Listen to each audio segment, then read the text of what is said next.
ജാതി ചിന്തയാണ് യഥാർത്ഥത്തിൽ മനുഷ്യനെ ഈശ്വരനിൽ നിന്നും അകറ്റുന്നത്. കാരണം ഞാൻ ഉയർന്ന ജാതിയാണ് എന്ന് ചിന്തിക്കുന്ന ഒരാൾക്ക് ഉള്ളിൽ മതം ഉണ്ടാകുന്നു. മതമാത്സര്യങ്ങൾ നമ്മെ ഈശ്വരനിൽ നിന്ന് അകറ്റുന്നു. ഇനി താനൊരു താണജാതിക്കാരനാണ് എന്ന് ചിന്തിക്കുമ്പോൾ അപകർഷതാബോധം ഉണ്ടാകുന്നു. തനിക്ക് ഈശ്വര സാക്ഷാത്കാരത്തിന് അർഹതയില്ല എന്ന ചിന്ത തന്നെ അവനെ ഈശ്വരനിൽ നിന്ന് അകറ്റുന്നു. അതുകൊണ്ട് തന്നെ ഈശ്വരനിലേക്ക് അടുക്കുകയാണ് മനുഷ്യ ജീവിതത്തിൻ്റെ ലക്ഷ്യം എന്നതിനാൽ ആദ്യം മനുഷ്യ മനസ്സിൽ നിന്ന് ഇല്ലാതാക്കേണ്ടത് ഈ ജാതി ചിന്തയാണ്. അതിന് ഗുരുദേവൻ ചോദിക്കുന്നത് ഇതാണ്: മനുഷ്യാണാം മനുഷ്യത്വം ജാതി. മനുഷ്യൻ്റെ ജാതി അവൻ്റെ ആ മനുഷ്യത്വമാണ്, ആ ശരീരപ്രകൃതിയാണ്. കാരണം ഒരു ആടിനെയും പശുവിനെയും വേർതിരിക്കുന്നത് അതിൻ്റെ ശരീരപ്രകൃതിയാണ്. അങ്ങനെ ആടുകൾ ഒരു ജാതിയും പശുക്കൾ ഒരു ജാതിയും ആയിത്തീരുന്നു.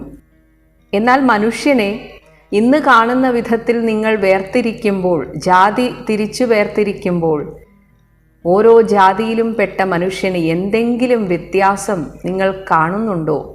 അവൻ്റെ ശരീരപ്രകൃതിയിൽ എന്തെങ്കിലും വ്യത്യാസമുണ്ടോ? അതുകൊണ്ട് തന്നെ ഒരു ജാതിയാണ്, മനുഷ്യൻ എന്ന ഒരു ജാതി മാത്രമേ ഉള്ളൂ.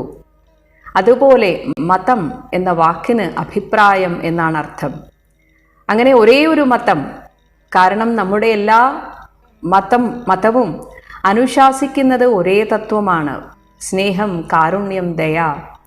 ഇങ്ങനെ ഒരു മതം, ആ ഒരു ചിന്തയിലേക്ക് പോകുമ്പോൾ മനുഷ്യന് കാണാം ഈ ലോകത്ത് ഒരേ ഒരു ദൈവമേ ഉള്ളൂ. ഇങ്ങനെയുള്ള മഹത് വചനം ജനങ്ങളുടെ ഇടയിൽ സർവത്ര വ്യാപിപ്പിക്കാൻ കാരണക്കാരനായ മഹാനുഭാവനായിരുന്നു ശ്രീനാരായണ ഗുരുദേവൻ. കേരള സമൂഹത്തിൽ പുതിയൊരു മാറ്റത്തിന് തുടക്കം കുറിച്ച യുഗപുരുഷനായിട്ടുള്ള ശ്രീനാരായണ ഗുരുദേവൻ ജനിച്ചത് കൊല്ലവർഷം 1032 ചിങ്ങമാസത്തിലെ ചതയം നാളിലാണ്. ദൈവമേ കാത്തുകൊള്ളുകങ്ങ്, കൈവിടാതെങ്ങു ഞങ്ങളെ.